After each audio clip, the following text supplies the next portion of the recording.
Hey everybody, welcome to the halftime show. And wow, that was unexpected. Georgia just unintimidated from the opening snap and completely dominating Alabama throughout the course of that first half, and we're out to a 13-0 halftime lead. Georgia held Bama to, and this is, I'm not making this up, 17 yards passing in that first half. 17 yards. That is really bad. You're not going to win football games, let alone national championships, with 17 yards passing in the first half. It's just not going to happen for you. Georgia has completely, they've come in this game not at all respecting Jalen Hurts' ability to pass the football. They've loaded the box, 8 to 9 guys in the box at all times. They've done their best to take away the run.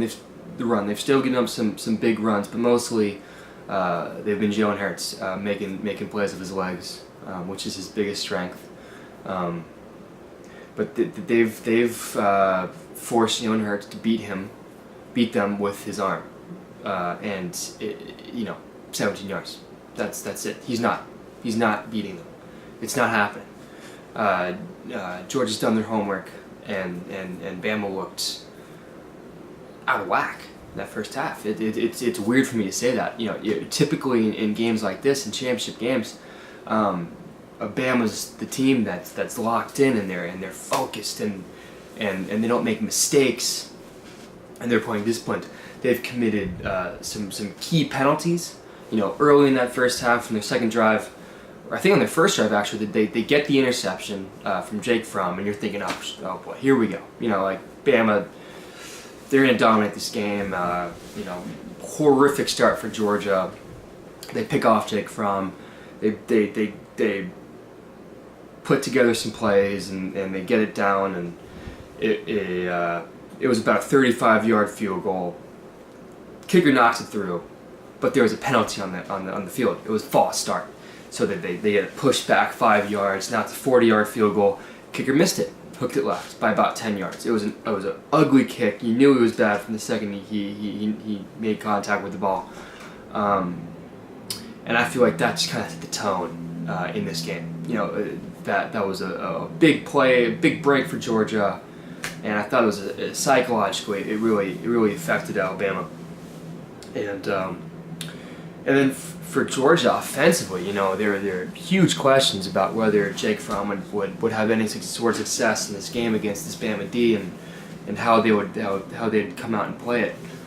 First 7 plays of the game were passes to for Jake Fromm. He didn't have a ton of success in those first 7, but I think those are really important in showing Bama that they couldn't just sell out against the run. Started to stretch the field a little bit, open some things up downfield, and they showed Bama they had to be honest. They had to keep them honest. This is their game plan. They're gonna throw as well. They're not just gonna try to pound the rock. And I think as a result of those initial 7 plays, they were to find some success in the run game. I think the key play early in the game for me in this first half was 3rd and 20.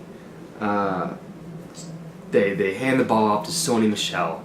It looks like they're just playing it safe, conservative play call, avoiding an interception, avoiding a sack, fumble, whatever. They hand it to their guy, Sony Michel, their speedster, and he breaks a tackle, gets the edge, keeps going, gets the first down, moves the chains. Huge play. I think not only for Georgia, but Bama, psychologically, that stuff never happens to them. They don't give up 3rd and 20s on the ground. It just doesn't happen. But Bama, they got out-muscled. Georgia was the more physical team. They had the better game plan. They were sharper. They didn't commit as many penalties. And, the touchdown right before the end of the half there for Georgia, huge play for them. Big psychological boost. Bama's in trouble. there's no way around it. That was about as poorly as I've seen Bama play in the first half, maybe ever.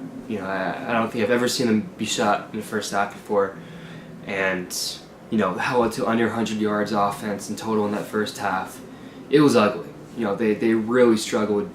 That Georgia defense has played tremendously well, and it's been so bad for Bama that are we going to see Jalen Hurts benched for backup quarterback and true freshman Tua Tagovailoa?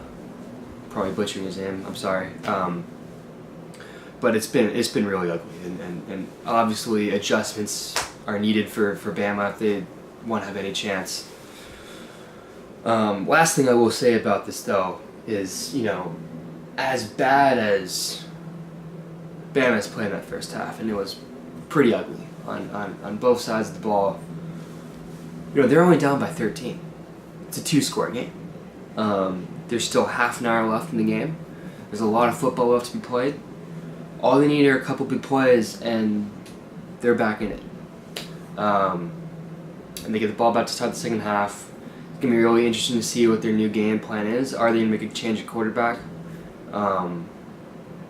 Because something has to happen. Because that first half was about as ugly as it gets. And I think for Georgia, are they going to be able to maintain that offensive consistency, and is that confidence gonna spill over to the second half?